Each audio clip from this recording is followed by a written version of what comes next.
السلام علیکم ورحمۃ اللہ وبرکاتہ۔ آج ہی میرا پہلا کالم ہے۔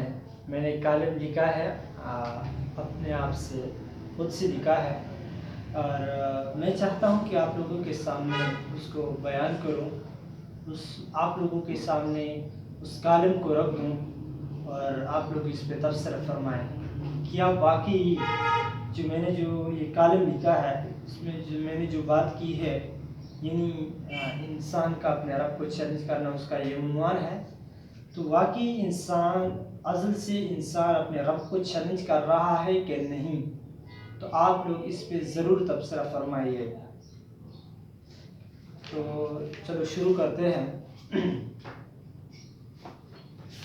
انسان کا اپنے رب کو چیلنج کرنا۔ یا اللہ، آپ نے مجھے سمجھایا کہ میرے بندے اگر حق پر ہو اور ظالم کے خلاف اور مظلوم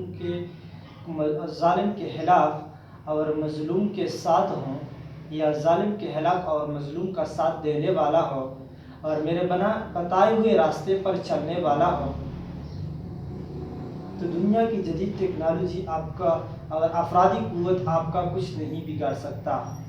لیکن جب میں نے آپ سے اس کی مثال مانگی، حالانکہ میرے سامنے پہلے سے ہی مثالیں موجود تھی، پھر بھی جب میں موسیٰ کی طرح اصرار کرتا رہا اور چھوٹے بچے کی طرح اپنے گنہگار آنکھوں سے دیکھنا چاہتا رہا، تو آپ نے میری اس ناجائز فرمائش کو پورا فرمایا اور مجھے امارت اسلامی یعنی مجاہدین جو افغانستان میں لڑ رہے ہیں امریکہ کے ساتھ، اور اس سے پہلے روس کے ساتھ جو لڑ رہے تھے، تو اس سے مراد یہ ہے، اور مجھے امارت اسلامی اور امریکہ کی شکل میں دکھایا کہ جو حق اور مظلوم کا ساتھ دیتا ہوں، میں ان کا ساتھی ہوتا ہوں، یا میں ان کا ساتھی ہوں، خواہ ان کے پاس افرادی قوت کم ہو اور جدید ٹیکنالوجی سے آراستہ نہ ہو، اور آپ نے اپنی قدرت سے کر کے بھی دکھایا۔ لیکن پھر بھی میں انسان جدید ٹیکنالوجی اور مغرب کا پجاری بڑبڑا کر بولنے لگا کہ اب میں نے کشمیر کو کرفیو لگایا ہے، یعنی یہاں اس سے مراد مودی ہے، جس نے کشمیر کو بند کیا ہے۔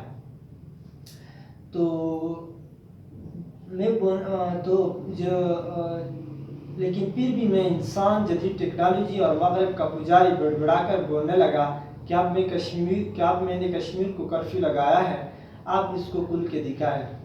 تو میرے رحیم پروردگار نے پھر اپنائیت کے لہجے میں فرمایا کہ میرے بندے، چل میں تجھے اس کا الٹا دکھاتا ہوں، یعنی ساری دنیا کو کرفیو لگا کر دکھاتا ہوں۔ میں نے پھر تکبر میں آ کر بولنے لگا کہ آپ ایسا نہیں کر سکتے۔ کیوں نہیں کر سکتے؟ وہ آگے بیان کرتا ہے، کیونکہ میں معاشی لحاظ سے بہت مضبوط ہوں، میرے پاس افرادی قوت ہے، جدید ٹیکنالوجی ہے اور ہر چیز کا توڑ ہے، وغیرہ وغیرہ۔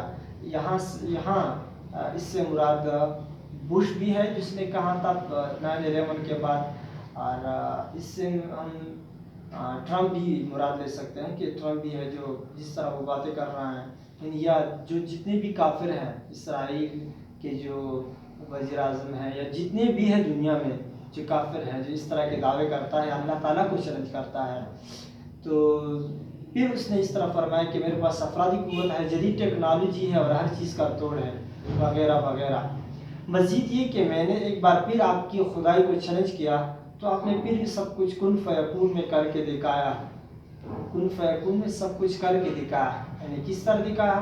یعنی معاشیت کو تباہ کر کے دکھایا، اسٹاک ایکسچینج کو کریش کر کے دکھایا، دنیا کی ساری ہوائی اور زمینی راستے کو بند کر کے دکھایا، اور ہاں ایک بات اور بھی آپ نے کی، یا ایک اور چیز آپ نے کر کے دکھائی، وہ کیا تھی؟ اور ہاں میری کمزور حجاب نہ کرنے والی بہن کو حجاب پہنا کے دکھایا، میرا جسم میری مرضی کرنے والی کو بھی اس کی جسم آپ کی مرضی کر کے دکھایا، الغرض ساری دنیا کو کنجی لگا کے اس کی چابی کو اپنے مبارک ہاتھوں میں لے کے فرمایا، این الجبارون، وہ جابر کہاں ہیں؟ این الجبارون، وہ ظالم کہاں ہیں؟ این المتکبرون، وہ تکبر کرنے والے کہاں ہیں؟ وہ ایڑی مار کر چلنے والے کہاں ہیں؟ ہٹو بچوں کے شور والے کہاں ہیں؟ یہ سب کچھ کرنے اور فرمانے کے بعد اور ہماری طرف سے جواب نہ آنے کے بعد آپ نے فیصلہ سنا کے فرمایا للہ الواحد القہار، اکیلے شہنشاہ کی بادشاہی ہے۔ للہ الواحد القہار، اکیلے شہنشاہ کی بادشاہی ہے۔ میں امید کرتا ہوں کہ آپ لوگوں کو یہ کالم انشاءاللہ پسند آئی ہوگی۔ شکریہ، آپ لوگ اس پہ ضرور تبصرہ فرمائیں۔ شکریہ۔